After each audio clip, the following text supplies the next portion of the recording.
1. Amar al hombre que no nos ama. Víctima del amor, veo un corazón destrozado. Tienes una historia que contar. Víctima del amor es un papel muy fácil y tú sabes representarlo muy bien. Creo que sabes a qué me refiero. Caminas por la cuerda floja del dolor y del deseo, buscando el amor. Víctima del amor. Era la primera sesión de Jill y se veía indecisa. Vivaz y menuda, con rizos rubios como la de huerfanita Annie, estaba sentada muy triste, muy tiesa al borde de la silla, frente a mí.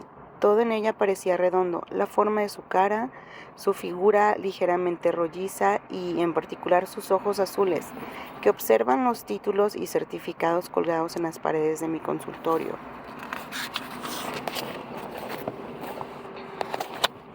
Hizo algunas preguntas sobre mis estudios universitarios y mi título de consejera y luego mencionó con visible orgullo que estudiaba Derecho. Hubo un breve silencio, miró sus manos entrelazadas. Creo que será mejor que empiece a hablar de que por qué estoy aquí, dijo con rapidez, aprovechando el impulso de sus palabras para ganar coraje. Estoy haciendo esto, me refiero a consultar a una terapeuta porque soy realmente desdichada. Es por los hombres, claro, quiero decir, yo y los hombres. Siempre hago algo que los aleja. Todo empieza bien. Realmente me persiguen y todo eso, y después cuando llegan a conocerme, se puso visiblemente tensa contra el dolor que se avecinaba.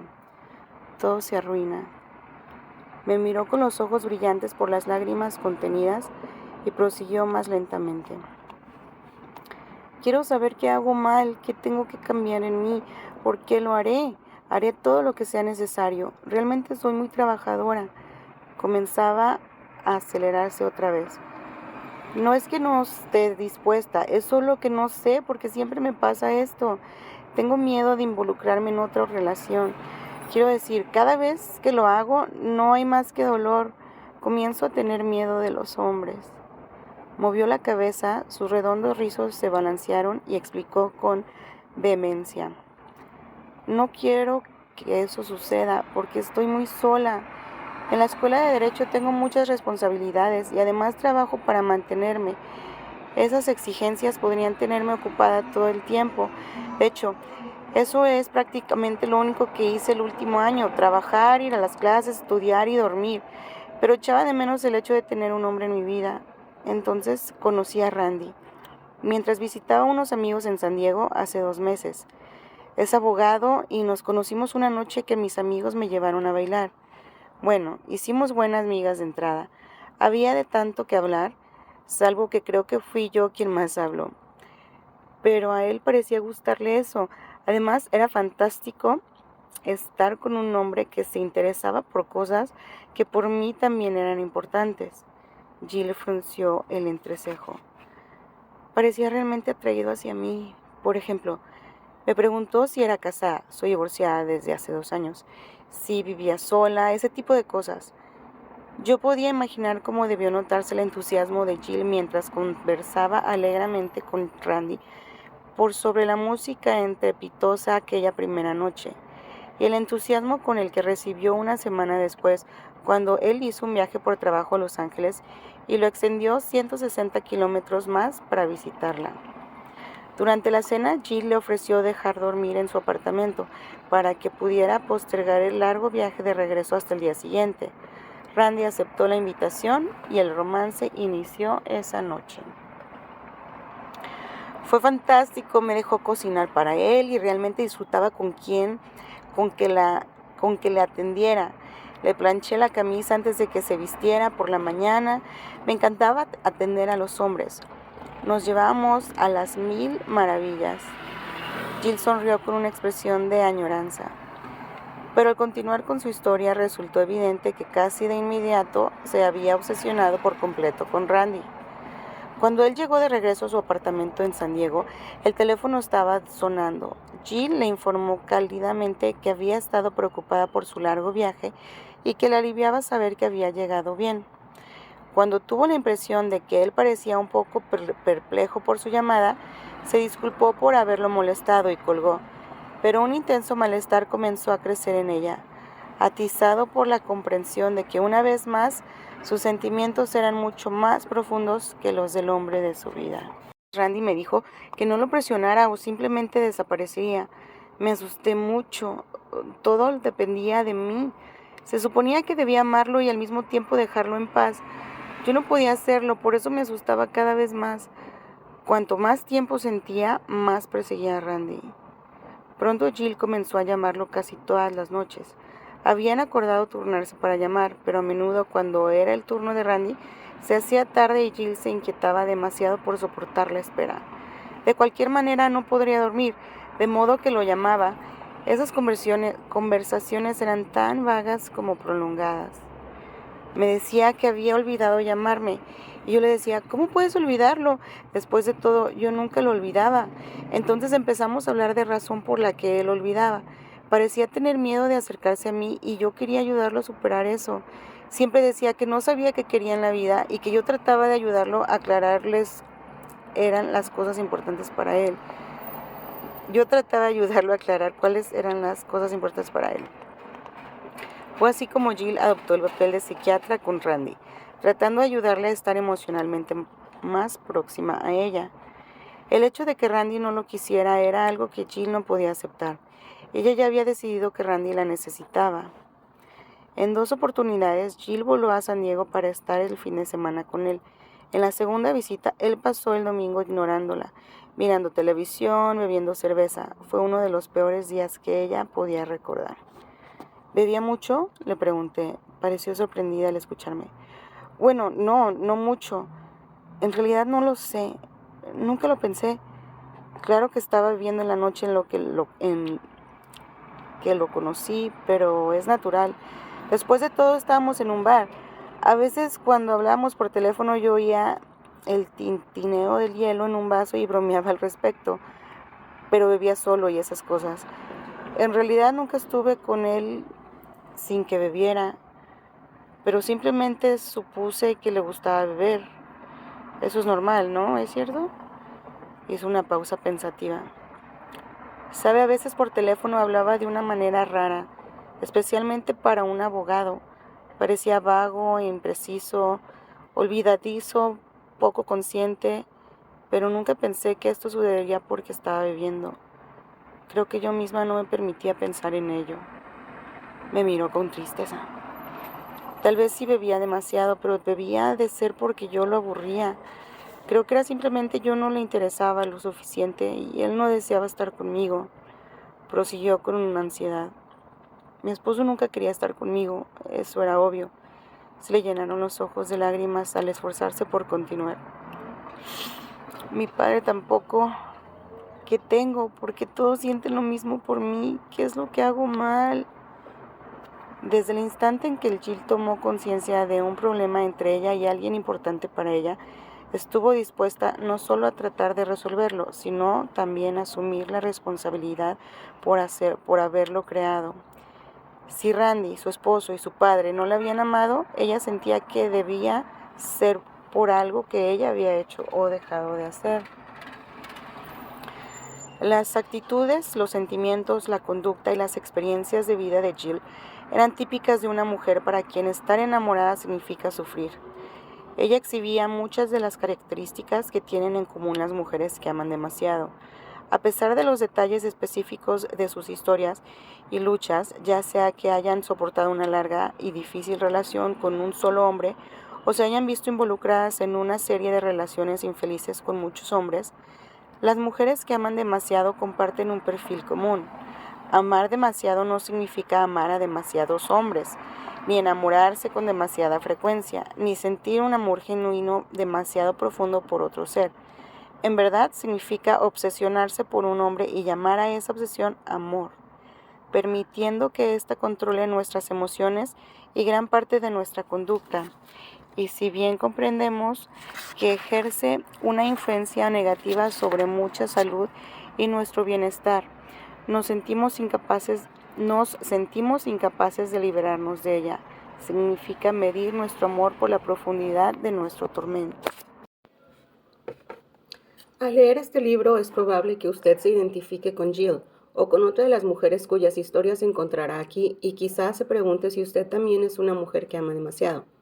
Tal vez, aunque sus problemas con los hombres sean similares a los de ellas, le cueste asociarse con los rótulos que se aplican a los antecedentes de alguna de estas mujeres. Todos tenemos fuertes reacciones emocionales ante palabras como alcoholismo, incesto, violencia y adicción. Y a veces no podemos mirar nuestra vida con realismo porque tememos que nos apliquen esos rótulos a nosotras, a los que amamos. Es triste, pero nuestra incapacidad de usar las palabras cuando sí son aplicables a mundo nos impide a menudo nos impide conseguir ayuda adecuada.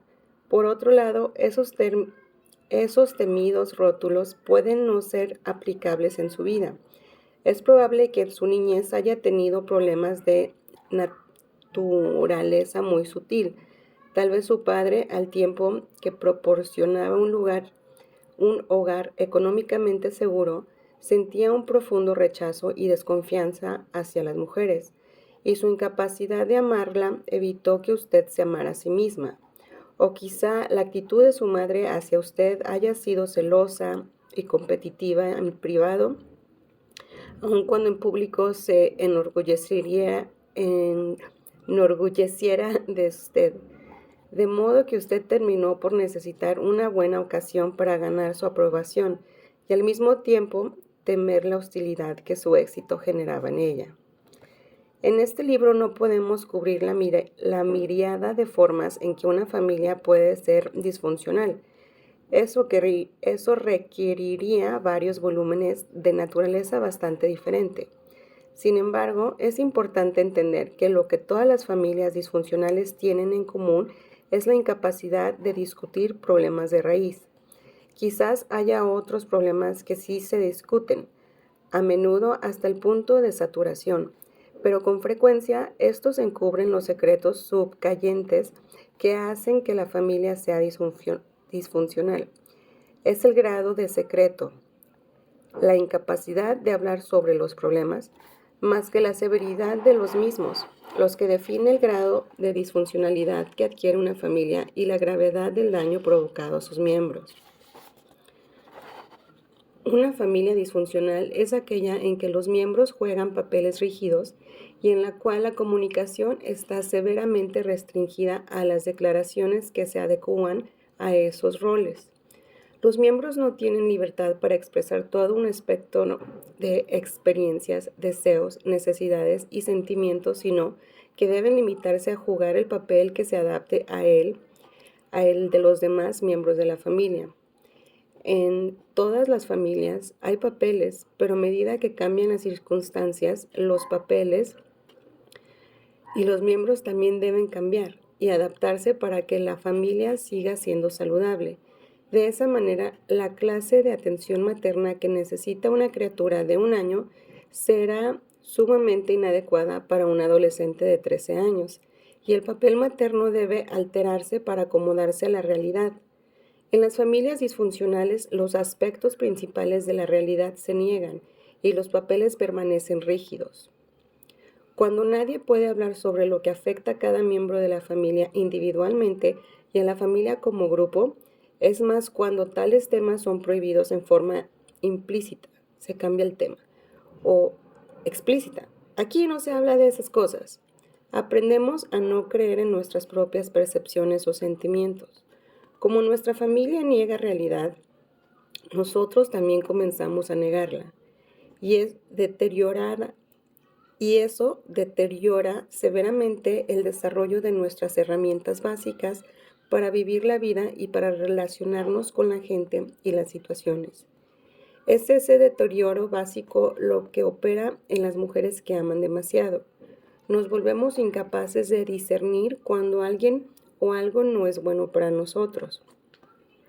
Las situaciones y la gente que otros evitarían naturalmente por peligrosas, incómodas o perjudiciales no nos repelen porque no tenemos manera de evaluarlas en forma realista o autoprotectora. No confiamos en nuestros sentimientos ni los usamos para guiarnos. En cambio, nos vemos arrastradas hacia los mismos peligros, intrigas, dramas y desafíos que otras personas con antecedentes más sanos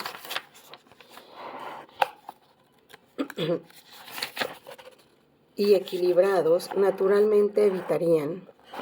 Y por medio de esa atracción nos dañamos más porque gran parte de aquello hacia lo cual nos vemos, nos vemos atraídas es una réplica de lo que vivimos mientras crecimos.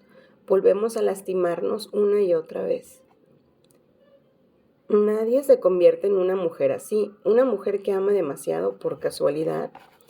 Crecer como miembro femenino de esta sociedad y en familia así puede generar algunos patrones previsibles.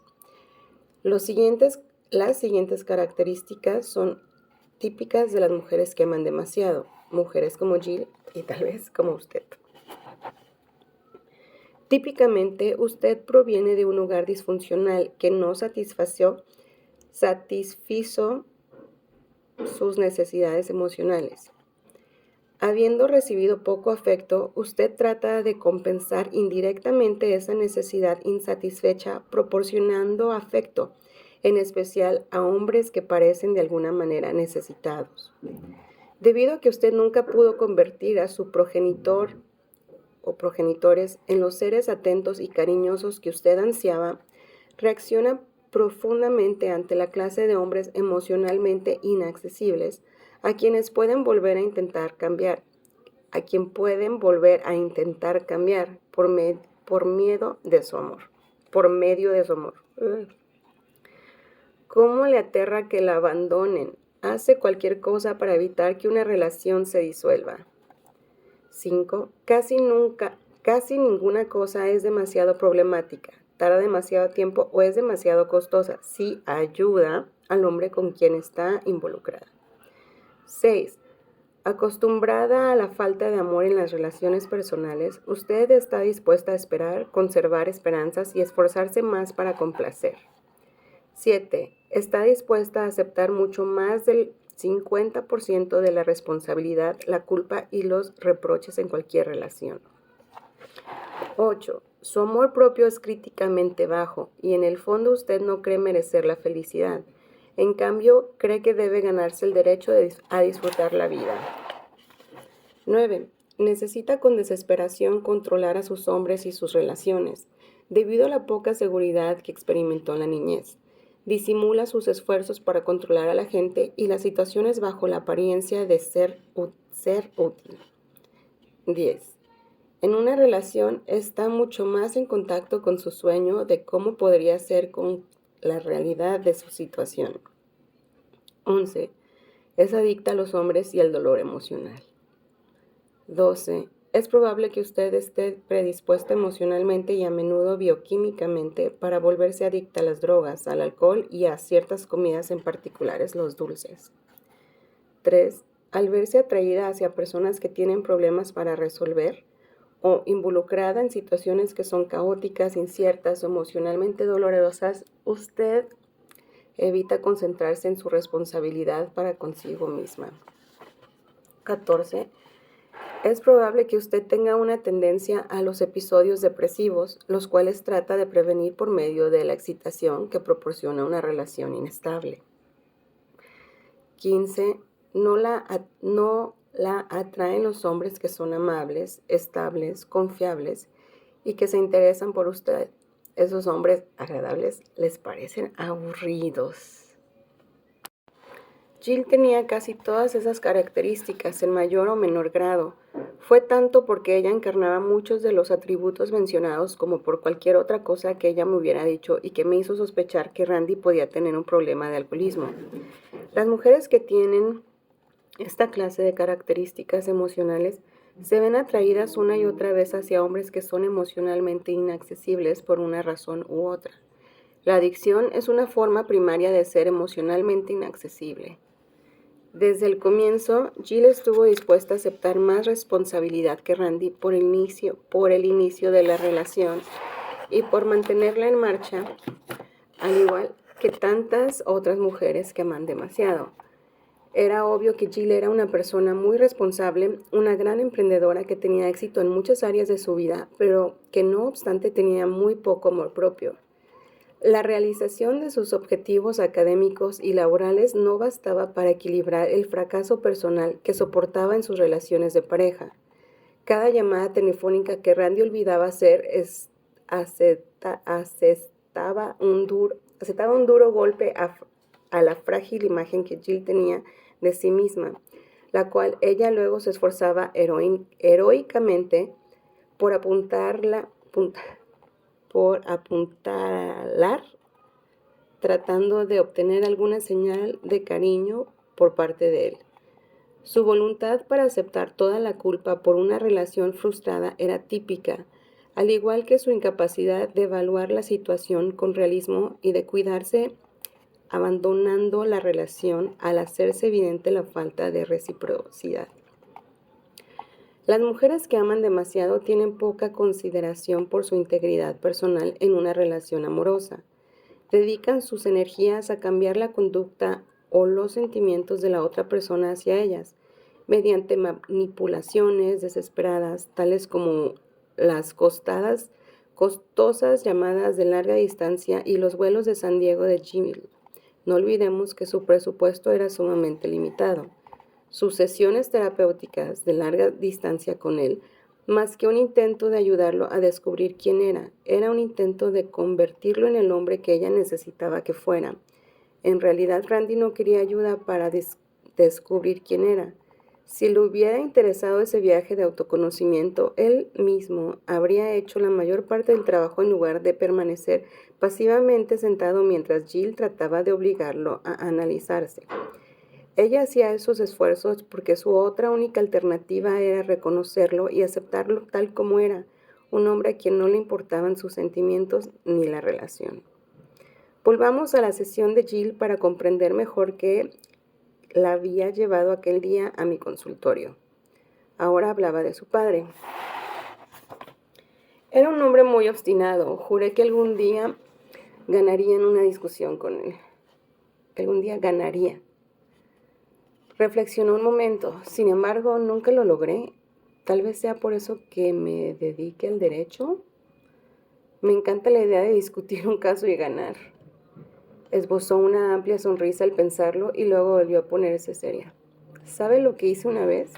Lo obligué a decirme que me quería y a darme un abrazo.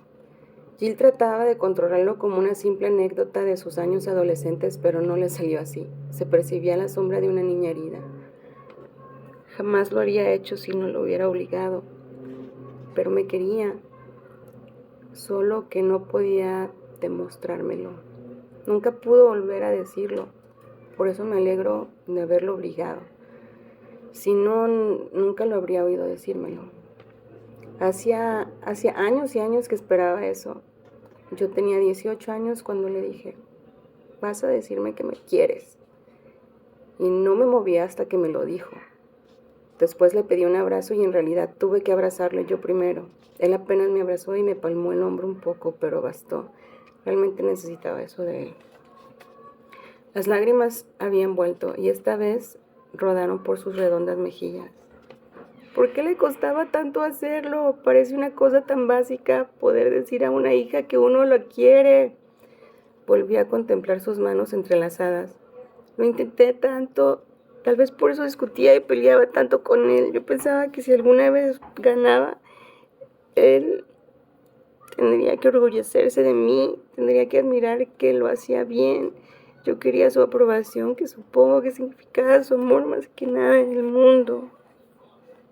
Al hablar más con Jill, se volvió evidente que su familia adjudicaba el rechazo por parte de su padre al hecho de que él había querido un hijo varón y en cambio había tenido una hija mujer.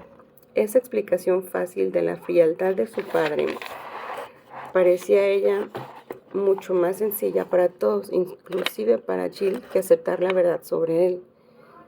Pero después de un tiempo considerable en terapia, Jill reconoció que su padre no tenía lazos emocionales cercanos con nadie, que había sido virtualmente incapaz de expresar amor, calidez o aprobación a nadie en su esfera personal.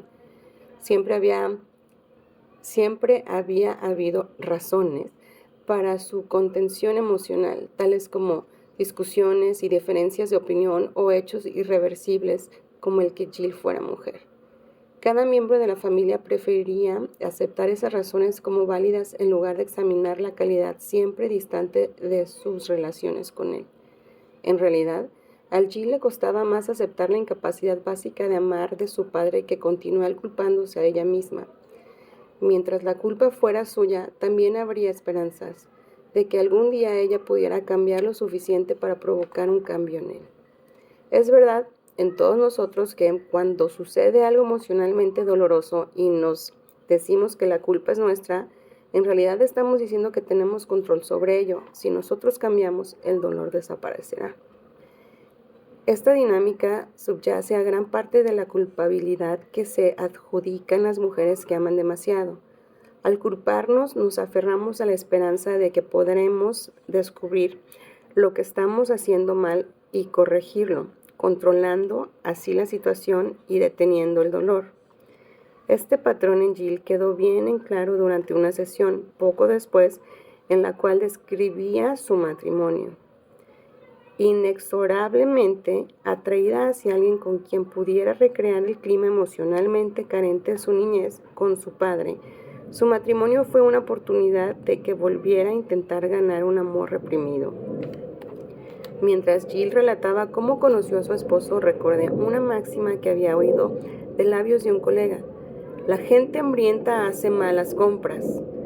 Desesperadamente hambrienta de amor y aprobación y familiarizada con el rechazo, aunque nunca lo identificara como tal, Jill estaba destinada a encontrar a Paul.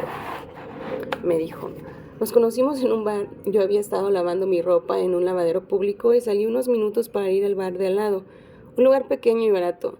Paul estaba jugando al pool y me preguntó si quería jugar. Le dije que sí y así empezó todo. Me invitó a salir, le dije que no, que yo no salía con hombres que conocía en bares.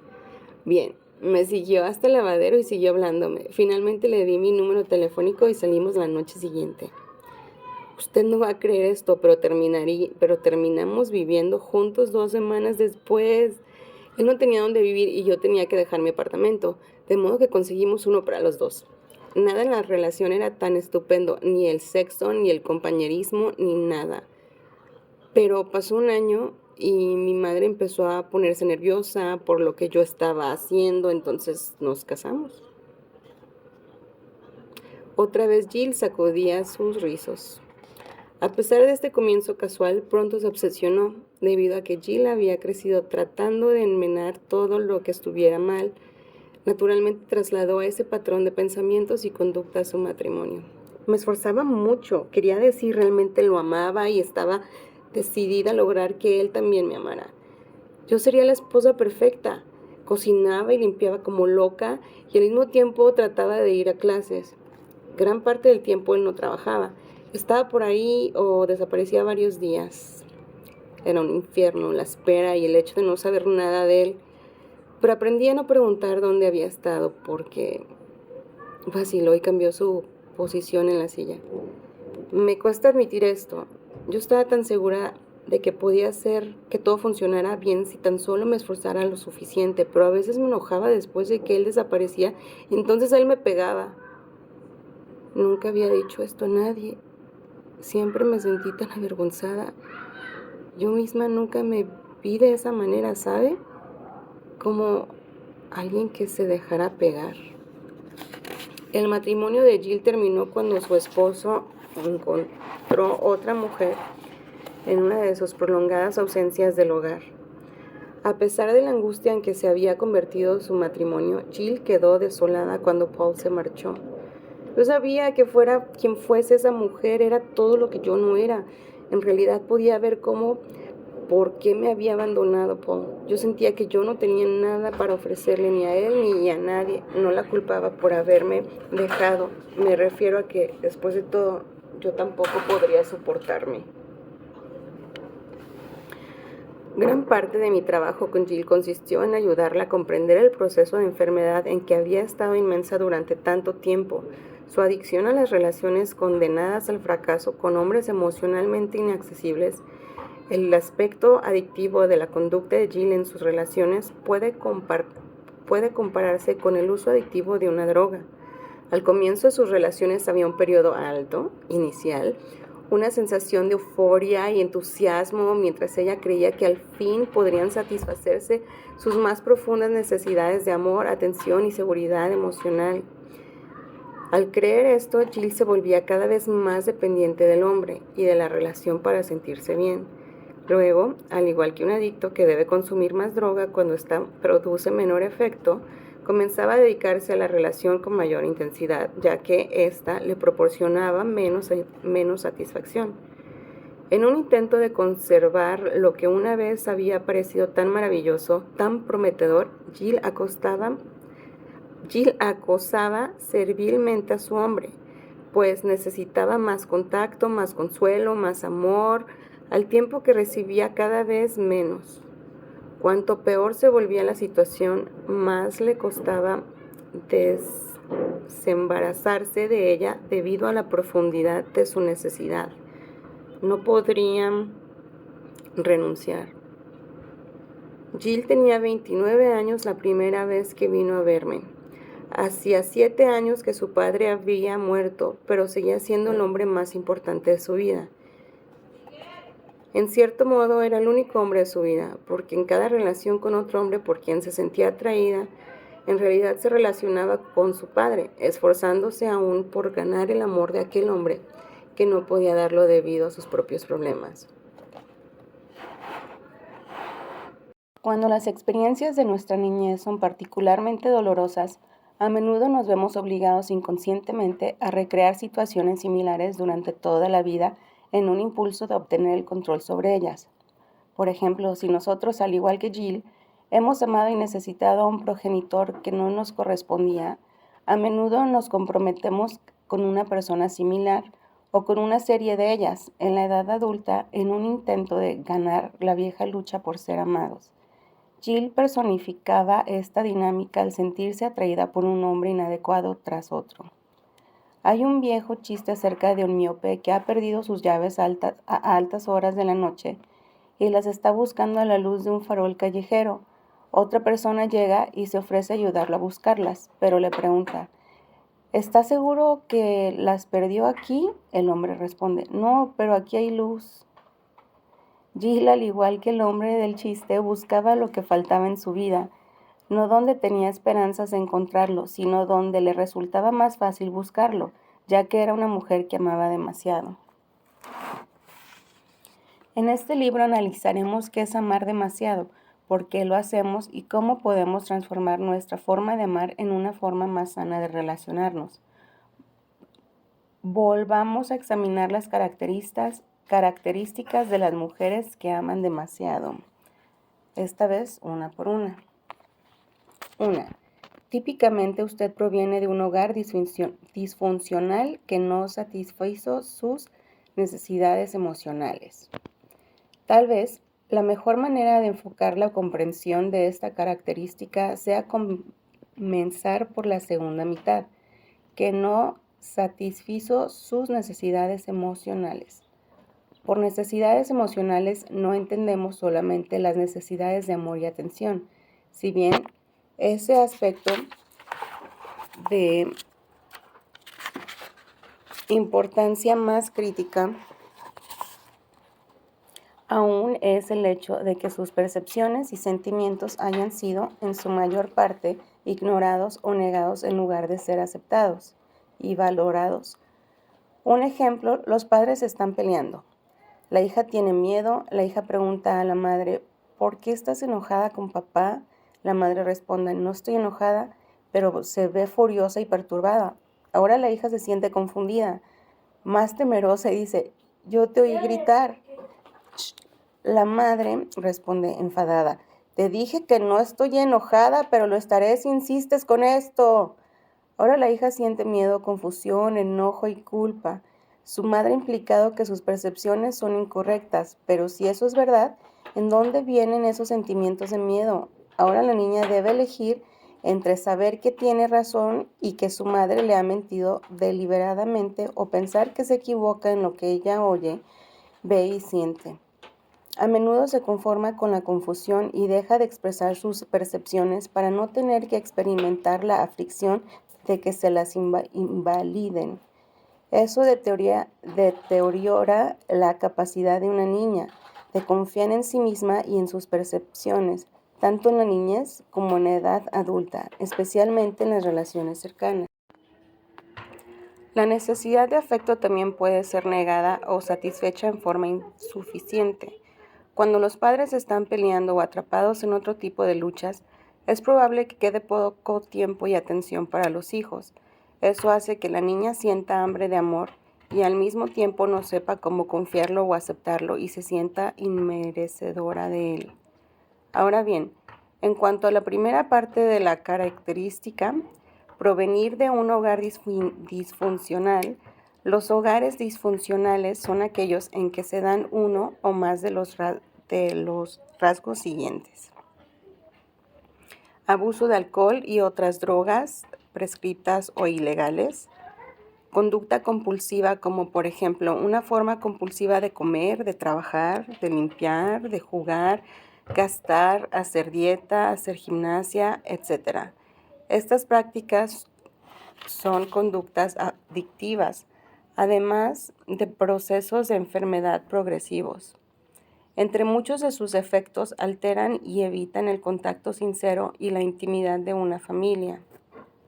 Maltrato del cónyuge o de los hijos, conducta sexual inapropiada por parte de uno de los progenitores para con un hijo o hija, desde seducción hasta incesto, discusiones y tensión constantes, lapsos prolongados en que los padres se rehúsan a hablarse, padres que tienen actitudes o principios opuestos a que exhiben conductas contradictorias que compiten por la lealtad de los hijos, padres que compiten entre sí o con sus hijos. Uno de los progenitores no puede relacionarse con los demás miembros de la familia y por eso les evita activamente el tiempo que les culpa por esa efusividad, al tiempo que les culpa por esa efusividad. Rigidez extrema con respecto al dinero, la religión, el trabajo, el uso del tiempo, las demostraciones de afecto, el sexo, la televisión, el trabajo de la casa, los deportes, la política, etc. Una obsesión por alguno de esos temas puede impedir el contacto y la intimidad porque el énfasis no se coloca en relacionarse, sino en acatar las reglas. Si uno de los progenitores exhibe alguno de estos tipos de su conducta u obsesiones, resulta perjudicial para el niño. Si ambos padres están atrapados en alguna de estas prácticas nocivas, los resultados pueden ser más perjudiciales aún. A menudo los padres practican tipos de patología complementarios. Por ejemplo, una persona alcohólica a menudo se casa con otra que come compulsivamente y entonces cada uno lucha por controlar la adicción del otro. Con frecuencia, los padres también se equilibran mutuamente en formas dañinas. Cuando una madre abrumadora y sobreprotectora está casada con un padre irascible que tiende al rechazo, en realidad las actitudes y la conducta de cada uno de ellos inducen al otro para continuar relacionándose con los hijos de una forma destructiva. Las familias disfuncionales presentan muchos estilos y variedades, pero todas comparten un mismo efecto sobre los hijos que crecen en ellas. Esos hijos sufren cierto grado de daño en su capacidad de sentir y relacionarse. 2. Habiendo recibido poco afecto, usted trata de compensar indirectamente esa necesidad insatisfecha proporcionando afecto, especialmente a hombres que parecen de alguna manera necesitados. Piensen cómo se comportan las criaturas, especialmente las niñas, cuando les falta el amor y la atención que quieren y necesitan. Mientras que un varón puede enfadarse y reaccionar con una conducta destructiva y pelear, en una niña es más frecuente que desvíe su atención hacia una muñeca preferida, la cuna y la mima. Al identificarse con ella en algún nivel, esa niñita está haciendo un esfuerzo indirecto para recibir el afecto y la atención que necesita. Al llegar a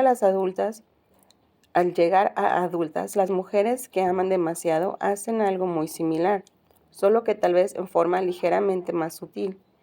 En general, nos convertimos en personas que proporcionamos afecto en la mayoría de las áreas de nuestra vida, si no en todas. Las mujeres que provienen de hogares disfuncionales y especialmente según he observado, las que provienen de hogares alcohólicos, se encuentran en enorme cantidad en las profesiones asistenciales, trabajando como enfermeras, consejeras, terapeutas y asistentes sociales. Nos vemos atraídas hacia los necesitados, nos identificamos con compasión, con su dolor y tratamos de aliviarlos para poder disminuir el nuestro. El hecho de que los hombres que más nos atraen sean aquellos que parecen necesitados tiene sentido si entendemos que la raíz de esa atracción es nuestro propio deseo de ser amadas. Un hombre que nos atraiga no necesariamente tiene que estar en bancarrota o tener mala salud.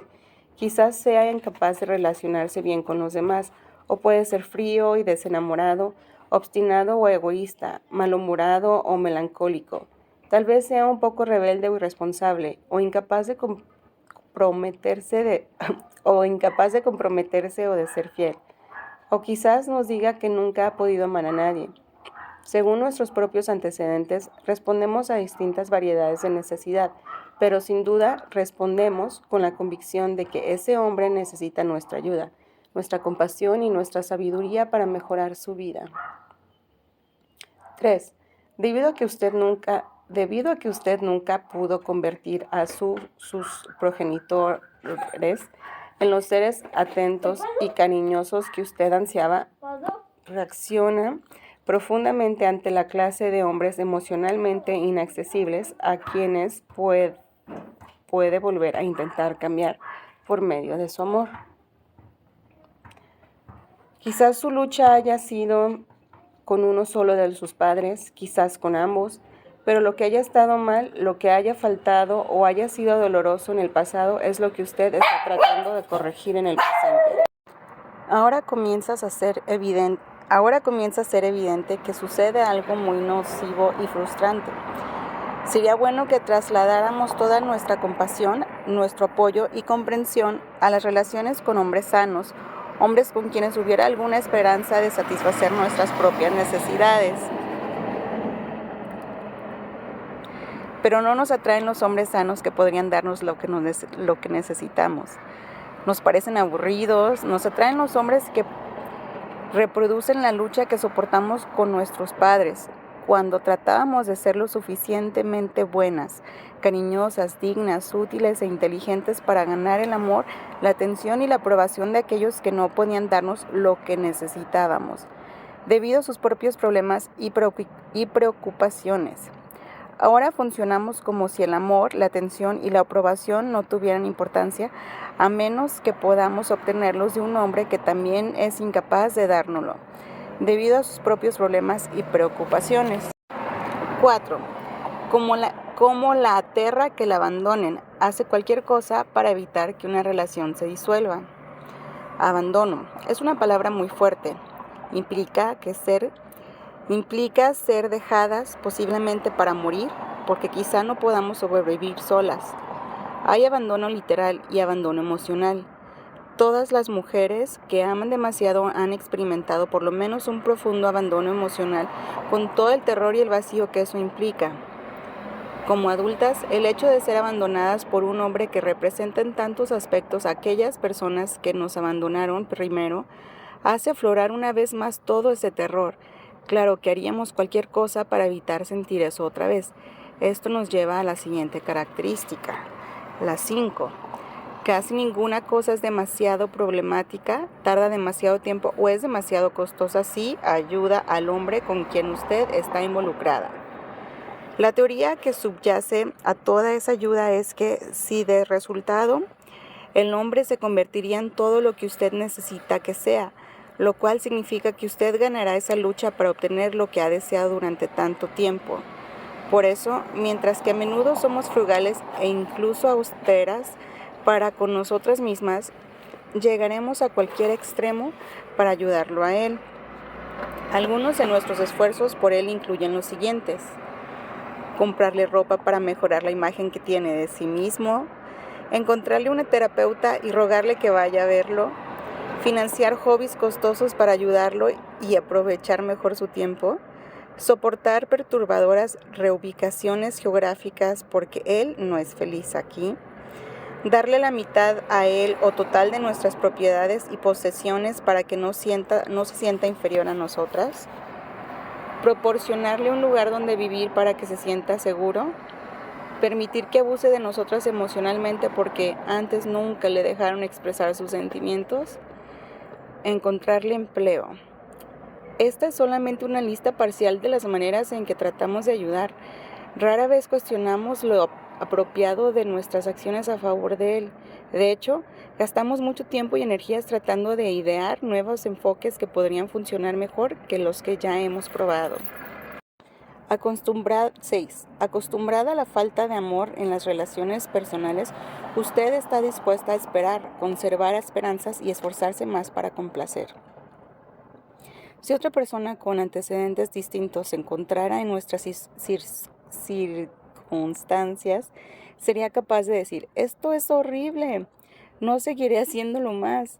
Pero nosotras suponemos que si no da resultado y no somos felices, hay algo que no hemos hecho bien. Vemos cada matiz de conducta como algo que quizás indique que nuestra pareja finalmente está cambiando. Vivimos con la esperanza de que mañana será diferente. Esperar que él cambie en realidad es más cómodo que cambiar nosotras y nuestra propia vida. 7. Está dispuesta a aceptar mucho más del 50% de la responsabilidad, la culpa y los reproches en cualquier relación. A menudo aquellas que provenimos de hogares disfuncionales, tuvimos padres irresponsables, inmaduros y débiles. Crecimos con rapidez y nos convertimos en pseudoadultas mucho tiempo antes de estar listas para la carga que suponía ese papel. Pero también nos complacía el poder que nos confería nuestra familia y los demás. Ahora, como adultas, creemos que depende de nosotras hacer que nuestras relaciones funcionen bien y a menudo formamos equipo con hombres irresponsables que nos culpan y contribuyen a nuestra sensación de que todo realmente depende de nosotras. Somos expertas en llevar esa carga. 8. Su amor propio es críticamente bajo y en el fondo usted no cree merecer la felicidad. En cambio, cree que debe ganarse el derecho de disfrutar la vida. Si nuestros padres no nos encuentran dignas de su amor y atención, ¿cómo podemos creer que realmente somos buenas personas? Muy pocas mujeres que aman demasiado tienen la convicción, en el centro de su ser, de que merecen amar y ser amadas simplemente porque existen. En cambio, creemos que albergamos terribles defectos o fallas y que debemos hacer buenas obras para compensarlos. Vivimos sintiéndonos culpables por tener esas deficiencias y temerosas de que nos descubran. Nos esforzamos mucho en tratar de parecer buenas porque no creemos serlo.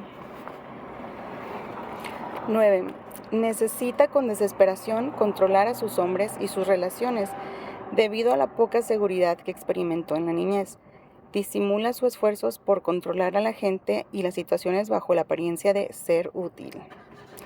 Al vivir en cualquiera de los tipos más caóticos de familia disfuncional, como una familia alcohólica, violenta, incestuosa, es inevitable que una niña sienta pánico por la falta de control en la familia.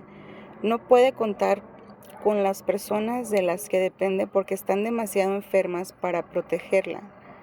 De hecho, a menudo esa familia constituye una fuente de amenazas y daños más que la fuente de seguridad y protección que ella necesita. Debido que esa clase de experiencia es tan abrumadora, tan devastadora, aquellas que hemos sufrido en esa forma buscamos cambiar posiciones, por así decirlo. Al ser fuertes y útiles para los demás, nos protegemos del pánico que surge al estar a merced de otro. Necesitamos estar con gente a quien podamos ayudar a fin de sentirnos seguras y bajo control. 10. En relación está mucho más en contacto con su sueño de cómo podría ser que con la realidad de la situación. Cuando amamos demasiado vivimos en un mundo de fantasía. donde el hombre con quien somos tan infelices o estamos tan insatisfechas se transforma en lo que estamos seguras de que puede llegar a ser y en lo que se convertirá con nuestra ayuda. Dado que sabemos tan poco como es ser feliz en una relación y tenemos muy poca experiencia en el hecho de que alguien a quien queremos satisfaga nuestras necesidades emocionales, ese mundo de ensueño es lo máximo que nos atrevemos a acercarnos para tener lo que queremos. Si ya tuviéramos a un hombre que fuera todo lo que quisiéramos, ¿para qué nos necesitaría? Y todo ese talento y compulsión para ayudar no tendría dónde operar. Una parte importante de nuestra identidad estaría desempleada. Por eso elegimos un hombre que no es lo que queremos y seguimos soñando. 11. Es adicta a los hombres y al dolor emocional. Según las palabras de Stanton Peele, autor de Amor y Adicción, una experiencia adictiva es aquella que absorbe la conciencia de una persona y, al igual que los analgésicos, alivia su sensación de ansiedad y dolor. Quizá no haya tan bueno para absorber nuestra conciencia como una relación amorosa de cierta clase. Una relación adictiva se caracteriza por un deseo de tener la presencia tranquilizadora de otra persona. El segundo criterio es que disminuye la capacidad de una persona para prestar atención a otros aspectos de su vida y para ocuparse de los mismos. Usamos nuestra obsesión con los hombres a quienes amamos para evitar nuestro dolor, vacío, miedo y furia. Usamos nuestras relaciones como drogas para evitar experimentar lo que sentiríamos si no ocupáramos de nosotras mismas, si nos ocupáramos de nosotras mismas. Cuanto más dolorosas son nuestras interacciones con nuestro hombre, mayor es la distracción que nos proporcionan. Una relación verdaderamente horrible cumple para nosotras la misma función que una droga fuerte.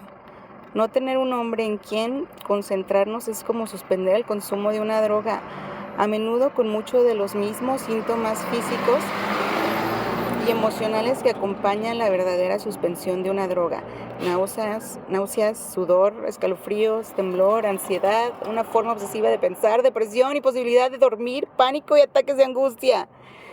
En un esfuerzo por aliviar esos síntomas, volvemos a nuestra última pareja o buscamos una nueva con desesperación. 12. Es probable que usted esté predispuesta emocionalmente y a menudo bioquímicamente para volverse adicta a las drogas, al alcohol o ciertas comidas, en particular los dulces. Esto se aplica especialmente a muchas mujeres que aman demasiado, que son hijas de adictos o cierta sustancia. Todas las mujeres que aman demasiado cargan con la acumulación emocional de experiencias que podrían llevarlas a abusar de sustancias que alteran la mente a fin de escapar de sus sentimientos. Pero los hijos de padres adictos tienden a heredar una predisposición genética de desarrollar sus propias adicciones. Tal vez porque el azúcar refinado es casi idéntico en su estructura molecular al alcohol etílico. Muchas hijas de alcohólicos desarrollan una adicción a ella y adquieren una forma compulsiva de comer. El azúcar refinado no es una comida sino una droga. No tiene valor alimenticio, solo calorías vacías. Puede alterar en forma dramática la química cerebral y